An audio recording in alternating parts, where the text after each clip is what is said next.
Assalamualaikum warahmatullahi wabarakatuh. Kembali lagi di channel Radio Horor. Untuk kisah kali ini masih melanjutkan dari kisah yang sebelumnya, yaitu sebuah kisah yang ditulis oleh akun Twitternya @jailbanana313. Dan untuk kisahnya yaitu sebuah kisah yang berjudul Teror Tukang Santet bagian yang kedua. Sebelum kita masuk ke ceritanya, tekan dulu tombol like video ini dan jangan lupa tekan juga tombol subscribe channel ini. Dan nyalakan juga lonceng notifikasinya agar tidak ketinggalan cerita-cerita lain dari channel ini. Dan bagi teman-teman yang ingin membaca langsung ceritanya, nanti silakan saja kunjungi linknya yang nanti akan saya sertakan di kolom deskripsi. Dan jangan lupa follow juga akun penulis. Dan seperti apa untuk kelanjutan kisah ini, langsung saja kita simak berikut ini.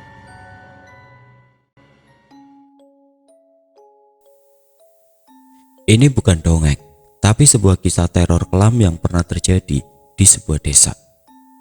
Pagi itu Nuri main ke rumah Fitri, namun ia malah bertemu ayah Fitri di depan rumah. Matanya menangkap sesuatu yang sedikit ganjil.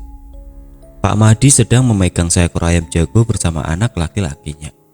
Sepertinya mereka akan menyembelih si ayam. Lalu Nuri pun mendekati keduanya. "Loh, kok disembelih? Biasanya kan diadu." "Iya sih Nur, tapi karena sakit parah, daripada mati disembelih aja," jawab Mas Danu kakak Fitri. Saat itu Danu curhat soal ayam jago kesayangan bapaknya. Jadi si Gawung, nama ayam jagonya, tiap malam kayak diganggu, gaduh sendiri. Pak Madi yang saat itu mendengar mencoba menengok kondisi Gawung, namun tidak menemukan keanehan. Kejadian itu berlangsung selama seminggu, hingga ayam itu jadi sakit karena kurang istirahat. Mulut mungil Nuri membentuk sebuah huruf O, tanda mengerti. 5 hari kemudian tiba-tiba Danu mendatangi Nuri dan Nilam di tanah lapang, tempat mereka biasa bermain. "Nilam, Mas mau ngomong sesuatu boleh?" Nilam menoleh pada Nuri. "Nuri ikut ya tapi..." Entah kenapa si Nilam melengket banget sama Nuri. "Iya boleh, kita bicara ke durung rumah Mas ya." Nilam mengangguk. Mas Danu mulai menceritakan permasalahannya. Jadi setelah Gawung disembelih, kandangnya dibiarkan kosong. Malam setelah disembelih, pintu rumahnya diketuk-ketuk. Saat dilihat tidak ada orang sama sekali. Malam kedua Pak Madi, ayah Danu, pulang agak larut dari hajatan warga. Ketika melewati jalan setapak, ia memergoki ada orang berjongkok di depan kandang ayam. Saat ditegur, orang itu berlari kencang dan berbelok ke arah barat pagar bambu. Saat dikejar, orang itu lenyap begitu saja. Lalu Pak Madi menceritakan hal ini pada keluarganya. Orang lewat pun agak mustahil, karena sebelah timur dan barat rumah Danu hanya rimbunan pohon bambu yang di bawahnya langsung menjorok sungai. Bahkan samping kiri kanannya diberi pagar kayu sebagai pembatas. Umumnya orang sangat mustahil lewat sana, apalagi malam hari, karena pasti banyak ular. Satu-satunya rute hanya jalan setapak lurus kurang lebih sejauh 15 meter yang langsung menuju rumahnya. Tidak jauh dari rumahnya ada tetangga yang juga gemar bermain sabung ayam. Sebut saja si Anwar, dia teman Danu juga. Anwar kerap mengajak Pak Madi berangkat bareng ke tempat sabung ayam. Malam itu habis isya, si Anwar ini duduk sendiri di dekat surau. Saat itu Danu dan Hasim menghampirinya. "Woi War, maaf kalau nunggu lama, aku tadi habis mampir dulu ke tempat Hasim," sapa Danu. "Dan jangan pulang ke rumahmu dulu, gawat," ujar Anwar dengan wajah pucat. "Lah, kenapa War?" tanya Hasim. Akhirnya si Anwar cerita, tadi dia mau langsung saja mampir ke rumah Danu.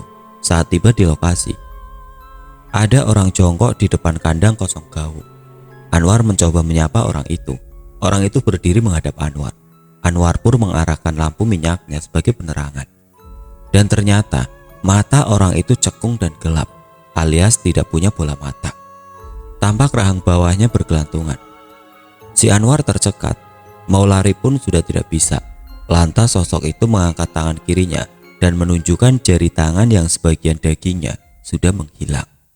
Saat hampir hilang kesadaran, pintu rumah Danu terbuka. Ibu Danu muncul dan menegur Anwar. Bukannya menjawab dengan salam, si Anwar malah kabur. Akhirnya Anwar tetap menunggu Danu di surau sesuai dengan janjian mereka di awal. 2 hari kemudian, Pak Madi mendapat laporan dari para tetangga. Mereka kerap kali melihat orang mondar-mandir di depan rumah. Kadang terdengar seperti orang menangis, kadang seperti orang merintih. Karena kesal, Pak Madi mencoba menjebak orang itu sekali lagi. Setelah semalaman ditunggu di persembunyian, orang aneh itu tidak kunjung muncul juga. "Boleh lihat kandang ayamnya?" tanya Nilam. "Boleh." Danu mengantar Nilam ke depan kandang si Gawung. Nilam tampak berdiam diri sejenak di depan kandang. Lalu ia mulai berjongkok, membuka pengunci pintu kandang. Kepalanya melongok ke dalam lalu keluar lagi. Masuk keluar lagi, mengecek sesekali keadaan sekitar kandang. "Mas Danu tahu dari mana kalau Nilam ngerti hal-hal begini?" tanya Nuri tiba-tiba. "Dikasih tahu sama Mak Saroh, katanya kemarin habis dibantu sama Nilam buat nyembuhin Nanang." Entah sudah berapa kali Nilam bolak-balik memasukkan kepalanya. Sesekali mimik mukanya mengkerut dan sering memencet batang hidungnya. "Bau banget mas," keluh Nilam kemudian. "Ya baulah, namanya juga kandang ayam." "Enggak, bukan bau perengus atau tai ayam, tapi kayak bau busuk bangkai." "Ah, masa sih?" Danu yang penasaran ikut-ikutan memasukkan kepalanya ke dalam kandang. Meskipun lubang pintu kandang lumayan sempit untuk ukuran kepalanya. "Enggak, bukan bau bangkai. Ini bau perengus ayam biasa. Bahkan kemarin kandangnya sudah dibersihkan." "Lah, aku kok mencium bau bangkai ya mas?" "Nur, coba kamu cium deh," pinta Nilam. Sebenarnya Nuri enggan karena merasa sedikit jijik, tapi dia juga penasaran dengan bau yang dimaksud. "Minggir," pinta Nuri sambil memasukkan kepalanya ke dalam kandang. "Assalamualaikum." "Waalaikumsalam. Damar, ngapain kesini?" tanya Danu. Yang datang ternyata Damar, salah satu kerabat Nuri. "Ini bawa titipan emak buat Bu Yanti," ucapnya sambil menyerahkan sebuah bungkusan berwarna merah. Tiba-tiba matanya menangkap sosok Nuri yang sedang memasukkan kepalanya di dalam kandang. "Ini lagi pada ngapain?" "Nyium bau kandang mas," jawab Nilam. Alis Damar berkerut heran. Nuri pun akhirnya mengeluarkan kepalanya dari lubang pintu. "Ini mau bau perengus ayam, bukan bangkai," jawabnya lantang. Mas Damar." Nuri berdiri dan langsung salim sama Mas Damar. Nilam kembali terdiam sambil mengamati kandang Gawung. "Mas Danu, coba dibongkar kandangnya," pinta Nilam kemudian. "Ah, kenapa Nil?" tanya Danu penasaran. "Kayaknya ini emang dapat kiriman." "Kiriman?" Kali ini Damar berjongkok dan ikut-ikutan memasukkan kepalanya. "Bau bangkai," gumamnya. Danu dan Nuri saling berpandangan. Keduanya heran kenapa Nilam dan Damar malah mencium bau bangkai, sedangkan mereka tidak. "Masa sih Mar?"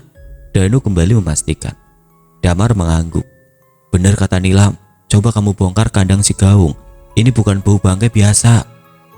Tiba-tiba saja Danu ingat bahwa Damar juga punya ilmu kebatinan, sama seperti Ustadz Malik, karena mereka berasal dari alma mater pondok yang sama. "Aku bilang bapak dulu deh."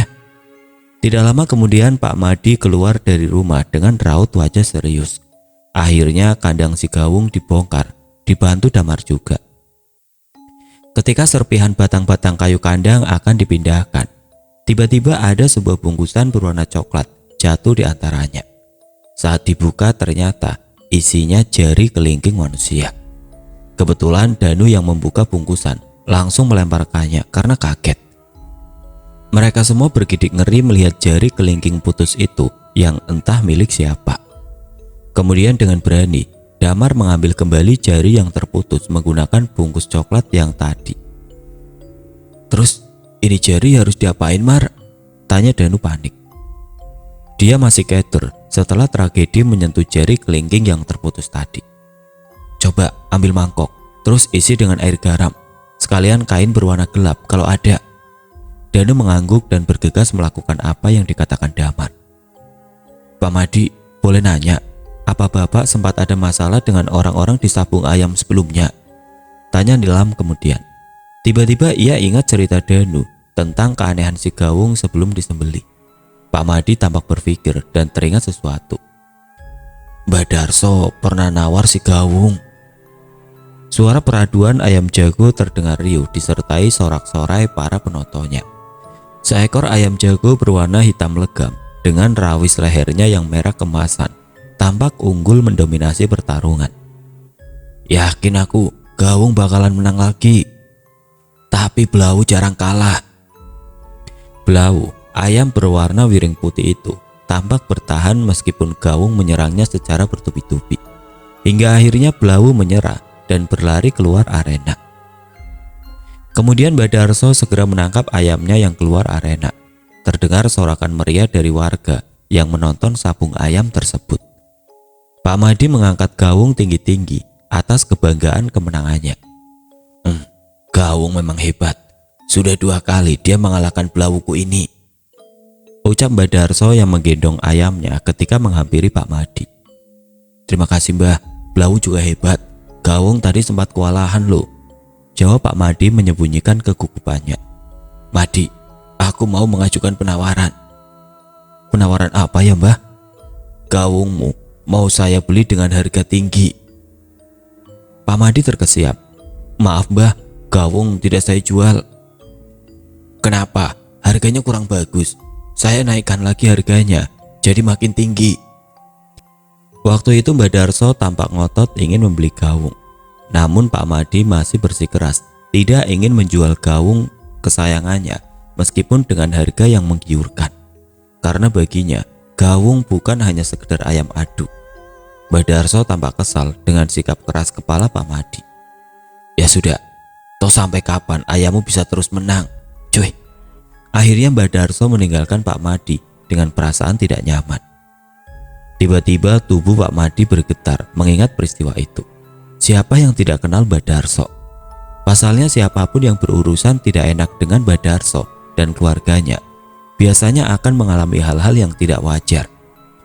Mar, jangan-jangan aku nanti disantet Mbah Darso. Gimana ini? Tenang Pak, tenang. Insya Allah tidak akan terjadi apa-apa. Gaman hanya menyerang hewan, bukan manusia, ucap Damar menenangkan. Danu akhirnya membawa mangkok berisikan air garam seperti yang diminta Damar. Ini Mar. Damar pun memasukkan jari itu ke dalam air mangkok lalu membacakan doa-doa. Setelahnya ia menutup atas mangkok tersebut dengan kain hitam. Untuk sementara ini saya bawa dulu. Malam hari di rumah Pak Madi.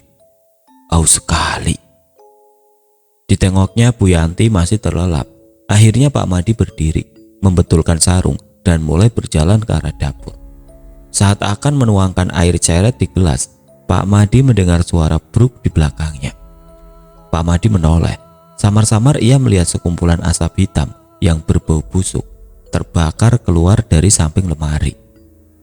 Pak Madi mengucek kedua matanya memastikan apa yang dilihat. Sempat ia mengira ada sesuatu yang terbakar, namun pergerakan asap itu terlihat aneh. Asap hitam itu berkumpul dan membentuk sebuah sosok yang mengerikan. Sosok itu berwarna gelap, tidak memiliki bola mata, dan rahang bawahnya bergelantungan seolah hampir terlepas. Kemudian mengangkat tangan kirinya dan menunjukkan jari tangan yang sebagian dagingnya sudah menghilang pada Pak Madi. Mana jari kelingking saya? Pak Madi mendekat. Mana jari kelingking saya? Tubuh Pak Madi sontak menjadi dingin dan kaku. Tidak lama kemudian pandangannya berubah gelap seketika. Esok paginya Danu langsung mengunjungi rumah Damar dan menceritakan kejadian yang telah menimpa bapaknya semalam. Damar tampak berpikir sejenak, hingga akhirnya ia mengambil mangkok berisi jari itu dan memasukkannya ke dalam bungkus berwarna coklat kembali. Kita ke pantai terdekat Dan, tegasnya kemudian. Danu sempat sedikit kebingungan namun ia lebih memilih menuruti ucapan Damar yang lebih mengerti. Keduanya pun pergi ke sebuah pantai yang jaraknya tidak sampai sejam dengan menumpang angkutan umum. Sesampainya di pantai, Damar dan Danu menyewa sebuah kapal getek. Saat kapal mereka sudah berada di tengah-tengah laut, Damar akhirnya melemparkan bungkusan berisi jari kelingking sejauh mungkin ke dalam lautan. Sore itu tepat di pelataran, Nuri terlihat sibuk menyapu halaman rumahnya. Sapu lidi yang ia genggam terus bergerak membersihkan daun-daun kering yang rencananya nanti akan ia bakar setelah terkumpul. Belum selesai Nuri menyelesaikan pekerjaannya, tiba-tiba kornea matanya menangkap sesuatu. Spontan gadis kecil itu melemparkan sapu lidi sembarangan dan bergegas berlari masuk ke rumah. Loh, kok lari-lari? Kayak habis lihat setan aja, tegur Haja Aminah, nenek Nuri. Kala itu Haja Aminah, Hafisa ibu Nuri, dan Nyi Nimas Ayu saling bercengkrama di kursi teras. Setelah kepergian Nuri, kini bola mata Aminah menangkap sosok yang membuat Nuri lari ketakutan. Hafisa dan Nyi Nimas Ayu ikut memalingkan pandangan di mana mata Aminah sempat terpaku. Tampak seorang laki-laki tua sedikit bungkuk berjalan ke arah mereka. Sontak raut wajah Nimas Ayu yang sebelumnya sumringah berubah drastis menjadi dingin. "Ci, saya pamit pulang dulu," ucapnya kaku. Panggilan Ci singkatnya dari haji, biasa disematkan pada orang-orang yang sudah pergi menunaikan ibadah haji. Aminah yang sudah paham tersenyum ramah pada Nimas Ayu. "Terima kasih ya Nyi, sudah bertandang ke rumah. Kalau pulang kampung ke Boyan, jangan sungkan-sungkan mampir ke sini lagi." "Baik Ci, assalamualaikum." "Waalaikumsalam." Nimas Ayu segera melangkah pergi begitu saja melewati Mbak Darso yang sempat meliriknya. "Ada perlu apa Sok?" tanya Haja Aminah tanpa basa-basi. "Ci, bulan depan sawahmu aku garap lagi ya." Haja Aminah tersenyum simpul. "Iya boleh." Mbak Darso tampak mengamati kebun buah milik nenek Nuri. "Ci, kayaknya pohon buah merah kamu bunganya banyak. Kalau sudah panen, aku minta hasilnya setengah ya." Haja Aminah tampak terdiam sesaat. Hafisa memandang ibunya dengan raut tidak suka. "Baiklah, kalau sudah panen buahnya, saya akan suruh cucu saya antar ke rumahmu." Haja Aminah benar-benar tidak bisa berkutik. Mbak Darso terkekeh senang. "Ya sudah, kalau begitu aku pamit dulu ya Ci." Kemudian lelaki tua itu berbalik meninggalkan rumah nenek Nuri. "Umi, kenapa menuruti permintaan Mbak Darso begitu saja? Umi kan tahu kalau buah merah kita hasil panennya selalu dijual ke pasar," protes Hafisa. Hafisa tahu ibunya senang-senang saja jika sawahnya digarap Mbak Darso, karena setiap sawah yang digarap Mbak Darso selalu subur dengan panen yang banyak. Tapi entah kenapa ibunya selalu menuruti hampir semua permintaan Mbak Darso. Hafisa tidak tahu bahwa ibunya adalah satu dari sekian penduduk desa yang takut akan sepak terjang Mbak Darso selama ini. "Oh ya Umi, kenapa ya Nyi Nimas terlihat benci sekali dengan Mbak Darso?" Haja Aminah menghela nafas. Wajar saja Hafisa kurang tahu menahu tentang peristiwa yang menimpa Nimas Ayu, karena Hafisa belum lahir waktu itu. Ingatannya menerawang kejadian 35 tahun silam. Namanya Nimas Ayu, asli keturunan Melayu. Keluarga kakeknya merantau ke Pulau Boyan dari Malaysia sudah sejak lama. Gadis muda itu anak dari Haji Mustafa, orang kaya terpandang yang juga menjabat sebagai kepala desa kala itu. Wajahnya yang cantik rupawan membuatnya menyandang menjadi salah satu kembang desa yang dipuja banyak lelaki, termasuk para kompeni atau orang Belanda yang berada di Boyan. Hanya saja karena Nimas Ayu adalah salah satu anak orang terpandang, para kompeni juga tidak bisa berbuat semau mereka kepada Nimas. Saat usianya menginjak 18 tahun, makin banyak lelaki yang ingin meminangnya. Namun Nimas Ayu memilih menolak karena belum menemukan tambatan hatinya. Orang tuanya pun juga tidak memaksakan kehendak pada anaknya. Di zaman dahulu usia di bawah 20 tahun dianggap sangat produktif untuk menikah. Di atas usia 20 tahun malah sudah disebut perawan tua. Karenanya pada zaman itu banyak terjadi pernikahan dini.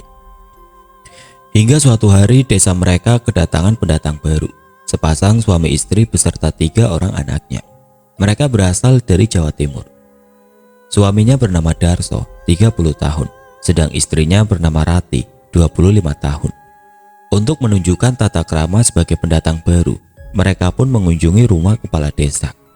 Saat berbincang-bincang, Nimas Ayu muncul membawakan minuman kepada tamu ayahnya. Kecantikan Nimas Ayu sempat membuat Darso lupa bahwa ia sudah memiliki istri. Hari berganti hari, bulan berganti bulan. Semakin sering Darso bertemu Nimas, semakin menggila hasratnya pada gadis belia itu. Ia pun tahu bahwa banyak laki-laki yang juga berusaha mendapatkan Nimas. Hingga akhirnya Darso memberanikan diri membuat keputusan gila. "Nyi, boleh Mas Darso ngomong sebentar?" Kala itu Nimas dipanggil dengan tambahan Nyi karena kedudukannya yang terpandang. Kala itu Darso mencegat Nimas yang baru pulang dari pasar di tengah jalan. Nimas yang tidak terbiasa berdua-duaan dengan lelaki menoleh sekitar dengan pandangan khawatir. "Iya silakan, tapi ngomong di sini saja ya." "Sudah lama Mas Darso memperhatikan kamu.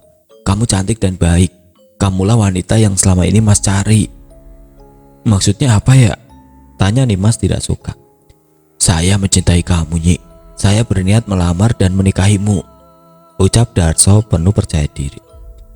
Bagai disambar petir di siang bolong, Nimas terkejut bukan main. "Lalu bagaimana dengan Mbak Rati?" "Jangan khawatirkan Rati. Dia tidak akan menolak kalaupun saya menikah untuk yang kedua kalinya." "Jadi maksudnya saya akan dijadikan istri kedua?" "Jangan khawatir, Nyi. Meskipun menjadi istri kedua, saya akan menganggapmu yang pertama dan satu-satunya wanita yang saya cintai. Saya akan memperlakukanmu dengan istimewa." Nimas Ayu tersinggung bukan main. Harga dirinya terluka. Bagaimana bisa ada seorang lelaki yang berani melamarnya hanya untuk dijadikan istri kedua? Sedangkan laki-laki perjaka dan terpandang yang selama ini meminangnya saja, banyak yang ia tolak. Selain itu, ia juga tidak bisa menyakiti hati wanita lain. Gila, lelaki ini benar-benar gila, pikirnya. "Maaf Mas Darso, saya menolak pinangan Anda. Saya tidak menerima lelaki yang sudah beristri menjadi suami saya. Permisi." Nimas Ayu meninggalkan Darso dengan kemurkaan yang membumbung tinggi di kepala. Ada yang mau dilamar Darso. Beberapa hari kemudian tersiar kabar bahwa Nimas Ayu sudah dikitbah. Tentu saja hal itu membuat banyak hati lelaki patah. Lelaki beruntung itu bernama Hasan, anak dari teman baik Haji Mustafa. Mereka dijodohkan dan ternyata saling memiliki ketertarikan satu sama lain. Di sisi lain, Nimas Ayu juga ingin menunjukkan bahwa ia tidak bisa dipinang sembarang orang, apalagi hanya menjadikan istri kedua. Ya, Nimas Ayu masih terluka harga dirinya oleh pernyataan Darso. Waktu semakin berjalan, malam cepat sekali membuat keheningan makin mengental, berbaur dengan suara nyanyian jangkrik dan katak di sawah. Nimas sebenarnya sudah terlelap, hingga akhirnya sebuah suara berhasil membuatnya terjaga. Tok tok tok, hening. Tok tok tok. Suara ketukan itu cukup mengganggu. Arahnya terasa dekat sekali, seolah berasal dari depan pintu kamarnya. Tapi siapa? Tok tok tok. Lagi. Dengan malas, akhirnya Nimas membuat tubuhnya beranjak dari tempat tidur. Suara ketukan pintu masih berbunyi. Nimas pun membuka pintu kamar. Namun, tidak ada siapapun. Nimas mengintip di balik daun pintu dan mengedarkan pandangan di luar ruangan. Sepertinya suara itu dari pintu depan rumah. Tapi kenapa ia bisa mendengar jelas sekali, padahal jarak kamar dan pintu utama cukup jauh? Tok tok tok. Siapa yang bertamu tengah malam begini? Gumamnya. Karena sepertinya tidak ada seorang pun yang mendengar, Nimas memutuskan untuk memeriksanya. Tok tok. Siapa? Tanya Nimas awas saat berada di balik pintu utama. Suara itu berhenti, hening sesaat. Nimas mendengar suara berat seorang laki-laki yang cukup familiar di telinga. "Abah!" Spontan gadis itu menarik pengunci dan membuka pintu utama. Kebodohan yang akan ia sesali seumur hidup. Sesaat angin dingin langsung berhembus menerpa tubuhnya, berhasil membuat bulu kuduknya meremang. Dan tentu saja tidak ada siapapun di sana. Hanya malam pekat yang menyapanya. Brak! Nimas langsung menutup pintu serampangan. Perasaan takut mulai menggelayutinya. Kalau bukan Abah, lalu siapa? Hari pernikahan hanya tinggal menghitung hari. Undangan pun sudah disebar hingga kecamatan sebelah. Namun keluarga Haji Mustafa mendapat berita buruk yang tidak disangka-sangka. Keluarga calon mempelai pria tiba-tiba saja membatalkan pernikahan yang tidak tahu karena alasan apa. Jangan ditanya lagi bagaimana marah dan malunya keluarga Haji Mustafa. Kecewanya Nimas Ayu, tentu saja berita itu tersebar lebih cepat dari kabar khitbah yang tersiar sebelumnya. Harapan para lelaki pun membumbung tinggi. Tidak lama kemudian banyak lelaki yang kembali ingin mempersunting Nimas Ayu. Nimas Ayu bersedia menjalani proses ta'aruf dengan beberapa orang telah diseleksi. Tapi entah kenapa selalu berakhir begitu saja sebelum sampai ke pelaminan. Hal itu terus terjadi. Nimas masih gagal menemukan jodohnya hingga menginjak usia 23 tahun. Warga mulai membicarakannya. Bahkan ada beberapa yang menyebut selera Nimas terlalu tinggi, terlalu banyak permintaan mahar yang tinggi dan lain-lain. Mendengar simpang siur omongan tidak enak tersebut semakin membuat Nimas rendah diri. "Sabar ya Nyi," ucap Aminah teman baiknya. "Saya tidak tahu apa yang salah Kak, padahal saya sudah tidak terlalu pemilih. Asalkan baik akhlak dan agamanya, bertanggung jawab dan berasal dari keluarga baik-baik, tapi selalu gagal. Dan kebanyakan pihak calon laki-laki yang sering membatalkan secara sepihak. Malu aku Kak, malu. Apa Nimas sudah tidak cantik lagi?" Aminah memandang Iba, gadis cantik di hadapannya. Nimas masih cantik, hanya saja aura wajahnya memang sudah tidak secerah dulu. Mata belonya yang indah terlihat kuyuk. Mungkin terlalu banyak kesedihan yang diterimanya. Wanita yang lebih tua 8 tahun dari Nimas itu pun membelai rambut panjangnya sebagai bentuk dukungan. Namun ada yang aneh. Beberapa helai rambut tampak ikut serta di sela-sela jarinya. "Rambut kamu kok rontok?" Setahu Aminah, Nimas selalu menjaga dengan baik aset miliknya yang satu ini. Salah satu daya tarik selain wajah cantiknya adalah keindahan rambut panjang dan lebat miliknya. Nimas Ayu menoleh. "Oh iya Kak, beberapa bulan ini memang sering begitu, mungkin karena banyak pikiran," jawabnya tidak peduli. 3 bulan kemudian ada yang kembali melamar Nimas Ayu. Namanya Fadil, datang kembali setelah beberapa tahun perantauannya di negeri jiran. Ia masih kerabat jauh dari pihak ibunya, dan kali ini keduanya berhasil hingga ke pelaminan. Nimas terlihat sangat bahagia di hari pernikahan. Akhirnya ia bisa mematahkan gunjingan buruk yang sering diterima. Fadil memandang wajah lelap Nimas Ayu sambil menelusupkan jari-jari di antara rambut istrinya. Lelaki tampan itu tersenyum tatkala mata hitamnya menyusuri kesempurnaan wajah wanita cantik itu. Sudah 1 bulan mereka sah menjadi sepasang suami istri. Nimas Ayu adalah sosok yang nyaris sempurna, lembut dan baik. Ia sedikit heran sebelumnya, kenapa Nimas belum juga menikah di usianya yang sudah di atas kepala 2. Padahal siapapun yang melihat gadis Ayu ini pasti akan terpikat. Fadil menggelengkan kepala, mengusir berita miring tentang sang istri sebelumnya. Memikirkan apa dia, berarti Nimas memang sudah jodohnya. Bukan karena tidak laku, harusnya ia bersyukur bisa mempersunting si kembang desa. Tiba-tiba perutnya terasa sedikit mulas, memaksanya segera pergi ke belakang untuk membuang hajatnya. Dengan hati-hati ia mulai beranjak dari tempat tidur, takut kalau-kalau Nimas Ayu terjaga. Maklum jika Fadil khawatir menimbulkan derik suara, dikarenakan ranjang besi mereka memang mudah bergoyang. Terdengar suara guyuran air dari dalam kamar mandi, pertanda Fadil usai melaksanakan urusannya. Saat membuka pintu, ia sedikit terkejut dengan apa yang dilihatnya. Kebetulan letak kamar mandi memang berada di ruang dapur.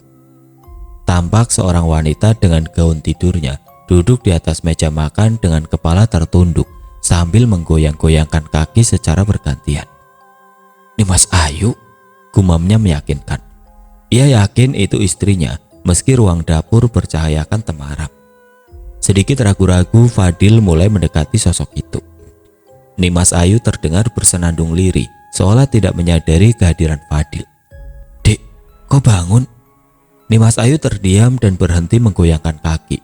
Fadil sedikit gelisah melihatnya. Ini istriku atau bukan ya? Batinnya. Akhirnya Nimas Ayu turun dari meja dengan gerakan sedikit melompat. Bruk. Wajahnya tertutup rambut karena posisi kepalanya masih menunduk. Tiba-tiba terdengar suara wanita lirih yang menyayat. Tampak silut senyum di wajahnya. Hanya saja senyum itu membentuk garis panjang dari ujung pipi ke pipi. Sontak hal tersebut berhasil membuat seluruh bulu kuduk Fadil berdiri. Kartak, kartak, kart. Tiba-tiba Nimas Ayu membuat gerakan aneh, seolah tulang-tulangnya patah begitu saja. Dek, panggil Fadil dengan suara bergetar. Kartak, kartak. Nimas Ayu menekuk tubuhnya ke arah belakang dan membuat posisi kayang dengan mudahnya. Perlahan Fadil mengambil langkah mundur, lidahnya keluh tidak mampu berucap. Sosok yang menyerupai Nimas Ayu tampak jelas mengerikan. Entah itu memang Nimas Ayu atau ada yang menyerupainya. Entahlah, Fadil tidak mampu berpikir sekarang. Kini sosok itu menghadapkan kepalanya ke arah Fadil, masih dengan posisi kayang. Lalu ia merayap ke arah Fadil dengan cepat. Fadil terjerembab dan mulai berteriak. Ah! Nimas mendengar suara teriakan yang cukup keras. Saat menoleh, ia tidak menemukan keberadaan Fadil di sisinya. Dengan sigap, Nimas langsung beranjak dari tempat tidur menuju ke arah suara teriakan. Kak Fadil? Nimas menemukan suaminya dalam posisi meringkuk, seolah mengusir-ngusir sesuatu. Nimas pun mendekatinya. Kak Fadil, pergi, jangan dekati aku, usirnya. Nimas masih berusaha menenangkan sang suami. Kak Fadil, ini Nimas, kakak kenapa? Setelah beberapa saat pergolakan, akhirnya Nimas mampu menyadarkan suaminya. Dek, ini benar kamu kan? Bukan setan, ucapnya bergetar. Iya kak, ini Nimas Ayu, istighfar kak, istighfar. Akhirnya Nimas mencoba menenangkan suaminya dengan memeluknya. Tubuh Fadil berguncang hebat saat itu. Setelah kejadian itu, beberapa kali Nimas mendapati ekspresi kaget atau tidak enak dari wajah suaminya. Dan itu terjadi dalam momen-momen tertentu. Hingga akhirnya Nimas merasa Fadil sedikit menjaga jarak darinya. Hingga suatu hari ia mendapat kabar suaminya akan pergi ke Sarawak mengantarkan langsung kain-kain pesanan dalam jumlah besar. Nimas Ayu bahagia sekaligus sedih. Karena itu berarti harus berpisah sementara dengan suami tercinta. Apa aku tidak bisa ikut kakak saja? Bujuk Nimas. Maaf dek, di sana pasti repot dan melelahkan sekali. Kamu di sini saja ya.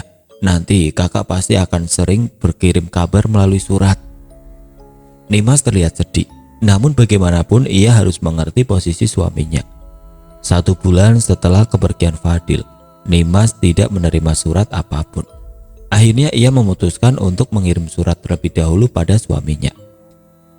Mungkin Kak Fadil lupa karena terlalu sibuk, batinnya meyakinkan. 1 bulan kemudian Nimas menunggu, namun tidak ada surat balasan apapun dari negeri seberang.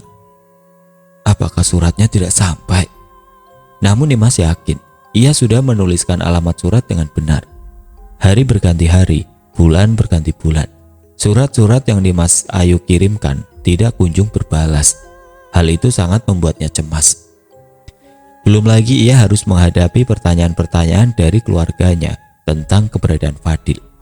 Akhirnya Nimas mengirimkan surat ke salah satu kerabatnya yang tinggal di Sarawak agar mau mencari tahukan keadaan sang suami di sana. 2 minggu kemudian ia mendapat balasan. Sepupunya juga kurang tahu menahu karena Fadil sangat sulit ditemui di tempat kerjanya. Nimas merasa sesak di dada. Ia tidak tahu lagi harus berbuat apa hingga suatu hari sebuah surat dengan nama pengirim Ahmad Fadil Jailan sampai di rumahnya. Matanya tampak berbinar membaca barisan huruf itu di kepala sampul surat. Namun, semesta sepertinya tidak mau memihaknya. Hatinya hancur berkeping-keping tatkala usai membaca surat itu, yang ternyata di dalamnya terdapat kata talak dari suaminya Fadil. 1 tahun berlalu, Nimas resmi menyandang sebagai janda. Hatinya masih beku. Bahkan ia menolak beberapa kali kehadiran para lelaki yang ingin kembali meminangnya. Saat itu musim hujan, Nimas Ayu tampak merenung seorang diri di durung depan rumahnya. Sepasang mata berwarna coklat memandang penuh penasaran pada wanita yang tengah melamun sendiri di sana. 1 minggu kemudian datang seorang lelaki bertubuh gagah bersama kakaknya Ali. "Dek, ada yang mau kenalan nih," ucap Ali sambil tersenyum penuh arti. Nimas melirik sekilas. "Oh iya, perkenalkan saya Azam. Ade namanya Nimas Ayu kan?" ucap lelaki itu ramah. Ali memberi isyarat pada Nimas Ayu agar bersikap ramah pada Azam. Namun Nimas mengabaikannya. "Ini teman sekolah kakak dulu, Dek. Dia sekarang seorang pedagang obat yang sukses hingga di Jawa," jelas Ali bersemangat. Namun lagi-lagi respon Nimas tidak seperti yang diharapkan. Azam pun tampak tersenyum penuh arti. Selama beberapa minggu Azam terlihat sering mengunjungi Nimas dengan Ali sebagai pendamping. Awalnya Nimas Ayu masih tidak peduli, namun lama-kelamaan ia mulai luluh dengan kebaikan Azam yang terlihat tulus. Setelah cukup dekat mengenalnya, darinya Nimas tahu ternyata Azam pernah mengalami kegagalan pernikahan sama sepertinya. Akhirnya Nimas mulai membuka hati karena merasa senasib dengan Azam. Setelah merasa cukup dekat, Azam memberanikan diri melamar Nimas. Awalnya Nimas Ayu sedikit ragu dengan pinangan laki-laki gagah di hadapannya, karena sejujurnya masih ada perasaan trauma di hatinya. Namun dengan sabar, lelaki berusia 28 tahun itu berhasil meyakinkan Nimas Ayu. 2 tahun pernikahan, akhirnya Nimas Ayu merasakan kebahagiaan pernikahan yang sebenarnya bersama Azam. Menurutnya, Azam adalah lelaki paling sabar dan baik yang pernah dikenalnya. Hanya saja, sampai saat ini keduanya belum dikaruniai seorang anak. Nimas sempat merasa sedih, namun Azam terus memberikan semangat pada istrinya itu. Azam juga tidak menuntut banyak hal. Segalanya ia pasrahkan kepada Tuhan yang Maha Kuasa. Tidak lama setelahnya, kondisi kesehatan Azam mulai menurun. Ia sering sakit-sakitan, bahkan usaha dagang obatnya mulai mengalami penurunan karena sering terbengkalai. Mau tidak mau Nimas Ayu harus mengambil alih, menggantikan posisi suaminya dalam pekerjaan. Lelah tentu saja, tapi itu tidak membuatnya menyerah. Hingga akhirnya Azam tidak mampu lagi bertahan melawan penyakitnya. Saat itu, dunianya kembali runtuh. Lagi-lagi ia harus kembali kehilangan belahan jiwanya. Nimas Ayu sempat terpuruk. Namun mau tidak mau ia harus kembali bangkit karena harus meneruskan usaha milik almarhum suaminya. Hari kemenangan telah tiba. Keluarga Haji Mustafa mendapat kunjungan dari para sanak saudara. Bahkan yang dari luar pulau pun datang bertandang ke rumahnya. Saat itu Nimas Ayu tampak berbincang-bincang dengan beberapa kerabat yang lama tidak dijumpainya. Tiba-tiba Hisyam, adik sepupu dari pihak Haji Mustafa yang datang dari Jawa, datang mendekatinya. "Kak Nimas, boleh ngomong sebentar?" Nimas sempat menoleh ke saudara-saudara yang lain. "Iya boleh. Berdua saja tapi ya." Nimas mengerutkan dahi, namun akhirnya menyanggupi. "Kak, maaf sebelumnya kalau Hisam mengganggu, tapi Hisam harus memberitahu sesuatu yang penting." Pemuda berambut gondrong itu sejenak tampak ragu. "Ngomong saja dek," saut Nimas penasaran. "Sejujurnya, Kak Nimas, maaf sebelumnya. Sejak awal ketemu kemarin, Hisam melihat ada tali-tali yang mengikat kakak." "Tali?"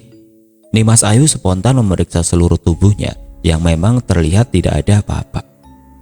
"Tali gaib maksudnya kak, jadi tidak bisa dilihat mata telanjang, harus pakai mata batin," jelasnya kemudian.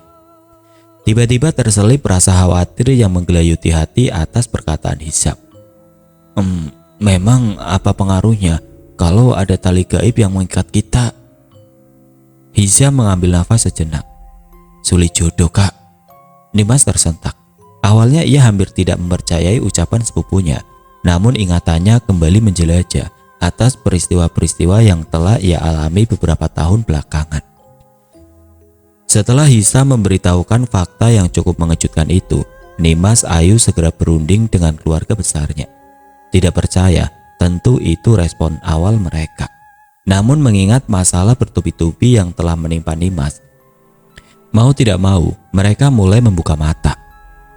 Atas saran Hisam, Nimas Ayu beserta keluarganya setuju untuk segera mengakhiri akar permasalahan ini. Meskipun harus menempuh perjalanan yang cukup panjang, kini Nimas Ayu, Ali dan Hisam memutuskan menyeberang ke Pulau Jawa untuk menemui Guru Hisam.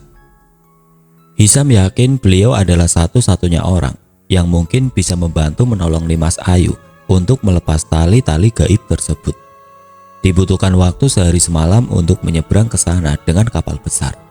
Belum lagi mereka harus menempuh perjalanan darat selama lebih dari setengah hari untuk sampai di tempat tujuan.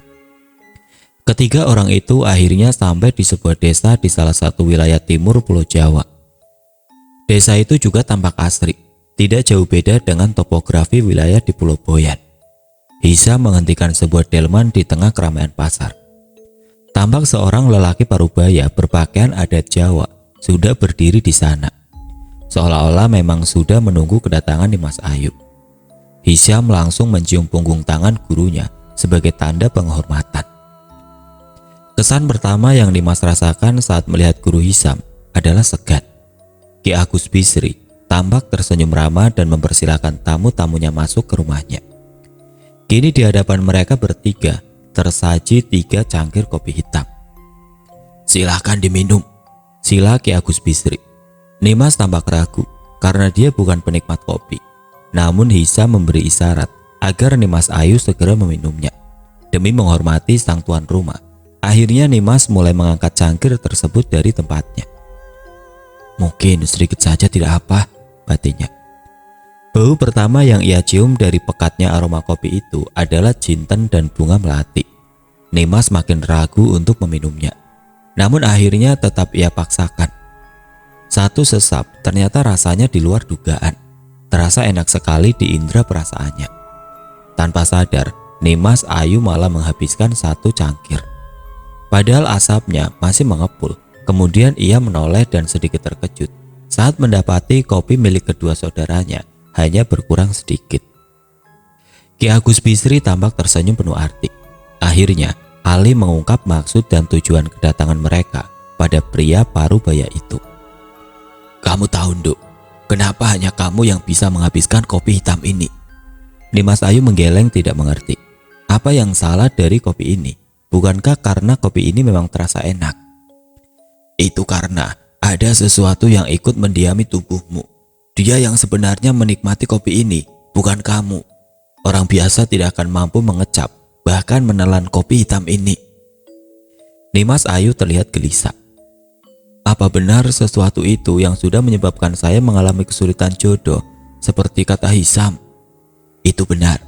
Jika dibiarkan terlalu lama, saya takut makhluk dari sihir ini akan menyatu dalam darah kamu dan akan lebih sulit untuk mengeluarkannya." Ki Agus Bisri tampak terdiam sejenak. "Kamu terkena sihir gantung waris, Nduk," ucapnya kemudian. "Jadi, apa Ki Agus Bisri bisa membantu saya?" "Akan saya usahakan." Selama 3 hari berturut-turut, Nimas diwajibkan puasa mutih dan tidur di atas jam tengah malam. Tiba di hari penentuan, Ki Agus Bisri menyuruh Nimas untuk mandi besar sebelumnya, agar tubuhnya suci dan memudahkan proses pembersihan. Malam itu mereka berempat berkumpul di sebuah ruangan berdinding bilik bambu berukuran 3 kali 4 meter. Ki Agus yang kini tepat bersila di hadapan Nimas Ayu mulai memberikan arahan. "Pejamkan matamu, Nduk." Nimas memejamkan mata. "Kosongkan pikiran, saya akan mentransfer alam bawahmu agar bisa melihat sosok yang selama ini membelenggumu." Nimas mulai merasakan ketegangan. "Dengarkan baik-baik, saat kau melihatnya, lawan rasa takutmu sengeri apapun wujudnya. Jika kau mendengar suara-suara, jangan terpengaruh. Jika kau merasakan kesakitan yang luar biasa, tahan sekuat tenaga, karena itu pertanda ikatan yang membelenggumu mulai terlepas. Selanjutnya, pasrahkan diri dan berdoalah, meminta kekuatan pada Tuhan. Mengerti, Nduk?" Nimas mengangguk. "Dan untukmu, Cak Bagus," tunjuk Ki Agus pada Ali. "Apapun yang terjadi pada reaksi Cak Ayu ini, jangan lakukan apa-apa. Tahan diri, atau kau bisa merusak prosesi ruatan. Paham?" Tegas Ki Agus Bisri yang kemudian dijawab dengan anggukan. Bibir Ki Agus Bisri mulai bergerak-gerak dengan cepat. Tidak lama setelahnya Nimas merasa tubuhnya seperti tersedot kuat sekali. Saat membuka mata, Nimas menyadari sudah berada di ruang kosong dan hampa. Tidak jauh di depannya tampak dirinya yang lain berdiri, menatapnya marah dengan raut mengerikan. Nimas Ayu sedikit tersentak. Tidak lama kemudian, terdengar gemuruh dan ledakan yang cukup dahsyat. Sosok yang menyerupai Nimas itu menggeram. Lalu terdengar suara lecutan yang keras yang membuat makhluk itu semakin terlihat marah. Wujudnya pun berubah menjadi sosok hitam bertubuh besar dengan mata merah menyala. Di sini sebenarnya Nimas mulai ketakutan, namun ia mencoba melawan rasa takut itu. Tiba-tiba Nimas merasa sesuatu menjerat lehernya. Seutas tali besar berwarna hitam yang kini digenggam oleh si makhluk. Nimas menahan tali itu dengan kedua tangannya.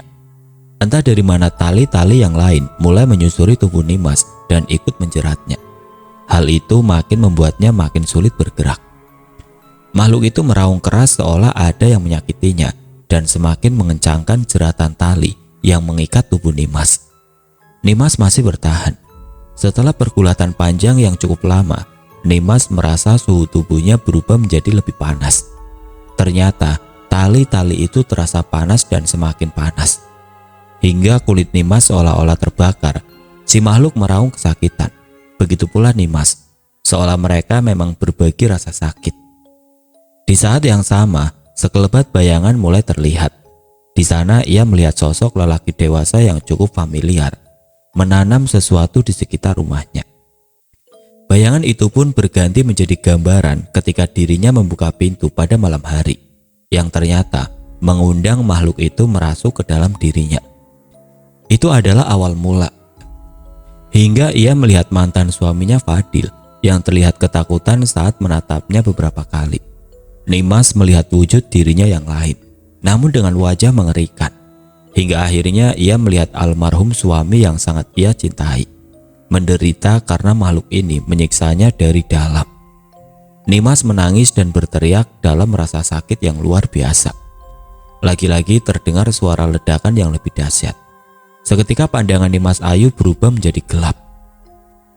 Suatu sore, Nimas mendatangi rumah Aminah setelah 1 bulan ia tidak melihatnya. Ternyata kedatangan Nimas hanya ingin berpamitan. Di situ Nimas mulai menceritakan apa yang sudah menimpanya selama ini. "Kak, aku harus meninggalkan desa dan pulau ini menurut Ki Agus Bisri demi kebaikanku dan keluargaku. Dan satu hal lagi, berhati-hatilah dengan Darso," tegas Nimas Ayu. Aminah tampak sedih mendengarnya, namun juga mengerti. "Kakak jangan khawatir, aku akan mengunjungi kakak saat pulang kampung suatu hari nanti," ucapnya lembut kemudian.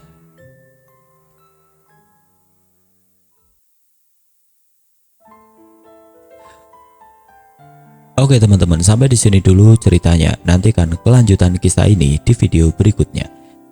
Bagi yang belum mengikuti cerita teror tukang santet untuk bagian yang pertama, nanti silakan saja kunjungi linknya di kolom deskripsi. Dan jangan lupa untuk subscribe channel ini dan nyalakan lonceng notifikasinya. Wassalamualaikum warahmatullahi wabarakatuh.